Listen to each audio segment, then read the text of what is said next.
Salut les amis, j'espère que vous allez bien. On est parti pour la vidéo du jour. Avant de débuter, je tiens à vous remercier pour la barre des 40 000 abonnés qui vient d'être franchie sur la chaîne. C'est exceptionnel pour moi les amis. Merci à vous tous qui êtes présents quotidiennement les amis. Ça fait hyper plaisir d'avoir autant de soutien sur les vidéos. Donc franchement merci du fond du cœur. L'aventure ne fait que commencer pour nous. J'espère qu'on se retrouvera peut-être dans quelques mois maintenant avec les 50 000 abonnés. Avant de démarrer évidemment les amis sur les informations, je tiens à préciser que demain on ne fera pas de vidéo avant match. La seule vidéo qui sera publiée demain, ça sera le débrief de ce classico entre le Real et le Barça. Voilà, j'aurais voulu vous proposer évidemment les déclarations d'avant-match, mais voilà, ça ne sera pas possible demain matin. Donc la seule vidéo demain, ça sera le débrief de ce classico qui nous attend.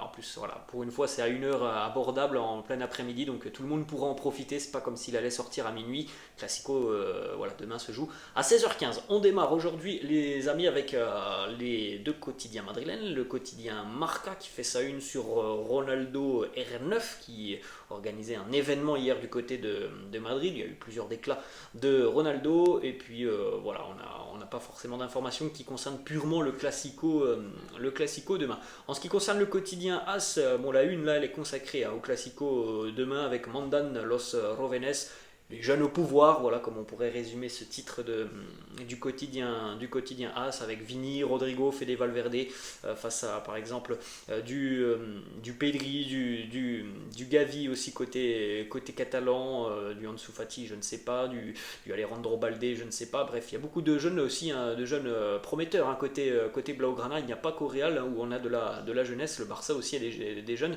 de grande qualité. Ensuite on va poursuivre les amis, déjà premièrement avec les informations qui nous intéressent, c'est le groupe Merengue. Alors on n'a pas le groupe les amis, il va tomber dans le courant de la journée, mais on a des informations sur l'entraînement de la veille. Premièrement, comment s'est organisée cette séance d'entraînement à 48 heures du Classico. Beaucoup de travail de travail tactique, beaucoup de travail aussi avec voilà, des phases arrêtées, avec pas mal de mouvements, et puis ça s'est terminé sur des matchs sur terrain réduit, pas mal de séances de tir aussi devant les buts pour les merengues. En ce qui concerne donc les présences et les absences à l'entraînement hier, alors que l'absence de Dani Ceballos, les amis, comme on le savait, Rudiger était de retour dans le groupe hier. C'est déjà une très bonne nouvelle ça, franchement on pouvait avoir des doutes. Il était de retour dans le groupe hier les amis, avec un pansement au-dessus de l'arcade. Le masque d'Antonio Rudiger devrait arriver aujourd'hui. C'est le quotidien AS qui nous annonce tout ça. Le masque de Rudiger devrait arriver aujourd'hui. Les sensations pour le défenseur allemand sont bonnes. Il y a une sérieuse possibilité qu'il puisse disputer ce classico demain. Alors après les amis, il sera peut-être dans le groupe. Ça ne veut pas dire qu'il va jouer, mais il peut être dans le groupe avec les merengues, et il donc devrait être disponible avec un masque. Il a déjà connu ce masque, notamment du côté de Chelsea, Antonio Rudiger. Ensuite on continue les amis avec les informations qui voilà, étaient attendues, celle de Thibaut Courtois. Et malheureusement les amis, à quasiment 24 heures du Classico, je ne peux pas vous dire si Thibaut Courtois jouera demain ou non, puisque hier il s'est entraîné sur le terrain.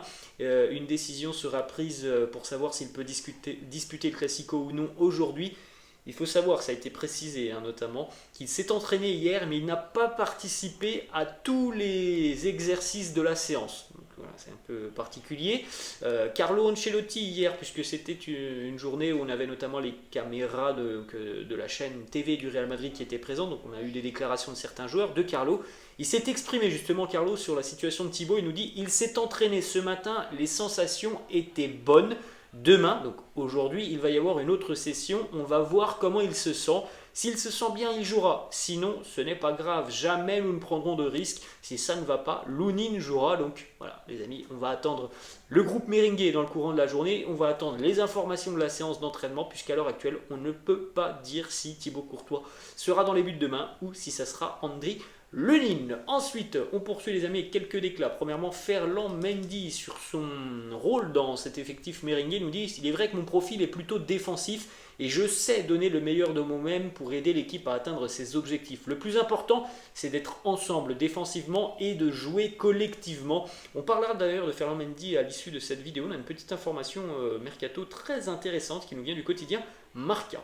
Autre déclat les amis de Ferland Mendy sur le pourquoi du comment le Real est invincible depuis le début de saison. Voilà la réponse de Ferland Mendy qui nous dit: je pense que nous n'avons pas encore perdu cette saison parce que nous sommes très unis, nous travaillons collectivement, nous nous comprenons et nous formons une équipe. Il est vrai les amis qu'au-delà des qualités que l'on connaît du groupe madrilène, il y a cet état d'esprit qui se dégage de ce groupe madrilène qui est tout de même assez fou. On a l'impression que voilà, c'est une équipe qui dégage une sérénité complètement folle. On a vu souvent le Real la saison passée renverser des situations improbables. On voit cette année le Real souvent dominer son adversaire. On voit aussi le Real être capable de répondre comme face au Shakhtar en milieu de semaine alors que le match était très compliqué. Il y a cette égalisation en fin de match. Donc voilà, il y a tout de même un aspect mental qui est assez fort du côté de cette équipe du Real. Ensuite, on a deux petites déclats d'Aurélien Tchouaméni, premier classico, vraisemblablement demain pour Tchouaméni qui devrait être titulaire. Voilà le souvenir du premier classico d'Aurélien Tchouaméni. Il nous dit c'était le calma de Cristiano au Camp Nou il y a quelques années. Ça c'est le souvenir qu'il a marqué lors d'un classico. Ensuite, autre déclat de Tchouaméni qui nous dit: je suis très heureux de jouer mon premier classico au Bernabeu avec nos supporters. C'est un match spécial, le plus important au monde. Nous allons tout faire pour gagner cette rencontre. Ensuite, une petite déclat d'Eder Militao qui nous dit: il faut toujours être préparé et impliqué car le Classico, c'est un match très spécial. Tout peut arriver. L'équipe est prête. Nous avons très bien commencé la saison et nous sommes tous impliqués et engagés pour ce match. On va continuer les amis avec une petite déclat cette fois-ci de Fede Valverde sur Karim Benzema. Il nous dit: il est toujours le même, il est concentré sur la victoire, les buts et les titres. En tant que capitaine, il donne toujours des conseils et apporte de l'aide à chacun d'entre nous. J'espère qu'il recevra le ballon d'or qu'il désire tant. Petite information les amis d'ailleurs qui concerne justement ce ballon d'or qui sera décerné lundi. Une petite information: Thibaut Courtois et Karim Benzema iront ensemble à Paris lundi après l'entraînement. Benzema recevra le ballon d'or, Thibaut Courtois recevra lui le trophée de meilleur gardien. Deux merengues qui vont être récompensés lundi. On continue les amis avec une petite information financière et une information aussi qui concerne le sponsoring. Le Real Madrid continue son aventure avec Emirates qui a signé un partenariat donc avec le club cette fois-ci jusqu'en 2026. On rappelle que Emirates est le partenaire principal du Real depuis quasiment 10 ans maintenant. L'aventure continue entre le club et Emirates. Ensuite on enchaîne les amis avant de terminer avec quelques petites informations avec cette déclaration premièrement de Joan Laporta sur le match demain. Il nous dit: j'aime davantage notre système de jeu mais je reconnais les vertus du Real Madrid. C'est amusant d'aller au Bernabeu, j'aime y jouer, nous voulons gagner la Liga cette saison. On continue les amis avec les compositions d'équipes probables. Je n'ai pas pu vous trouver la composition du quotidien AS, on a celle du quotidien Marca qui nous propose donc cette composition d'équipe pour le Real Madrid, sans grande surprise les amis, on pouvait s'en douter. Bon alors après Lunin ou Courtois les amis, on verra dans le courant de la journée.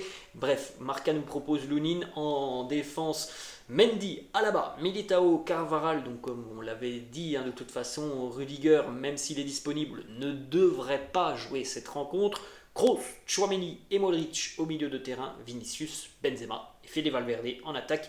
Rodrigo serait laissé sur le banc. Ensuite, on continue les amis avec la composition de Marca du côté du FC Barcelone. Ter Stegen évidemment dans les buts, Alex Balde, Eric Garcia, Piqué, Koundé. Alors est-ce que ça sera vraiment organisé comme ça en défense ? J'ai un doute, les amis. Je ne sais pas si on ne pourrait pas non plus avoir Sergi Roberto qui pourrait être présent en tant que latéral et donc Koundé qui pourrait reprendre une place en charnière. Peut-être celle de Piqué, je ne sais pas. En tout cas, ça me surprend un petit peu cette composition d'équipe. Au milieu de terrain, Pedri, Busquets, Gavi, donc pas forcément de surprise. Rafinha, Lewandowski, Dembélé devant. Évidemment les amis, on connaît hein, les aptitudes du Barça sur son pressing, le fait de vouloir récupérer les ballons très rapidement. Donc il y a évidemment des situations à exploiter côté merengue, notamment sur les contre-attaques rapides, le jeu dans le dos, hein, parce que si cette défense nous est proposée demain, Eric Garcia piqué, bon, ça me surprend, mais si cette défense nous est proposée, évidemment qu'il y a des opportunités à jouer hein, dans le dos, et puis les transitions rapides, comme on l'a dit, les amis, qui peuvent être importantes demain pour les merengues. Sortir les ballons le plus proprement possible face à la pression catalane est une arme hein, pour les équipes qui affrontent le Barça, tant le pressing des Catalans est très très haut. Il y a toujours des opportunités à jouer si les premières relances sont jouées rapidement et si elles sont juste. On termine donc les amis avec cette petite information du quotidien Marca, donc le quotidien madrilène qui nous annonce que le Real Madrid suit de très très près la situation d'Alphonso Davies, le défenseur international canadien du Bayern Munich. Latéral gauche Alphonso Davies, le Real pense que voilà, il y a des axes de progression du côté de la défense gauche côté merengue. Donc on a évidemment du Ferland Mendy côté gauche, on a aussi David Alaba bon, qui ne veut plus jouer en tant que latéral gauche, mais il peut être utilisé latéral gauche, même si on voit bien que bon, il a perdu tout de même beaucoup de repères en tant que latéral gauche. Alphonso Davies, c'est un joueur qui est beaucoup plus percutant offensivement que Ferland Mendy. Après, défensivement, c'est un bon joueur, hein, Ferland Mendy. Alphonso Davies aussi est un bon joueur défensivement. Il est évident qu'Alphonso Davies a tout de même des aptitudes un petit peu plus importantes offensivement que Ferland Mendy. C'est un détonateur sur son côté. Donc voilà, le Real suit attentivement Alphonso Davies. Voilà les amis, la fin de cette vidéo. J'espère que ça vous a plu. N'hésitez pas à lâcher un petit pouce bleu. N'hésitez pas non plus les amis à vous abonner à la chaîne. Je vous remercie encore pour les 40 000 abonnés. Ça fait hyper plaisir. Pour ceux qui veulent d'autres informations dans le courant de la journée, les déclarations, peut-être le groupe, les informations en ce qui concerne Thibaut Courtois, je vous incite évidemment à aller checker un petit peu les comptes fans du Real Madrid sur Twitter. Il y a de très bons comptes qui concernent l'actu des merengues. Voilà les amis, la fin de cette vidéo. Je vous laisse et je vous dis donc à demain. On se retrouvera donc demain en fin d'après-midi pour le débrief de ce classico. Allez, ciao les amis.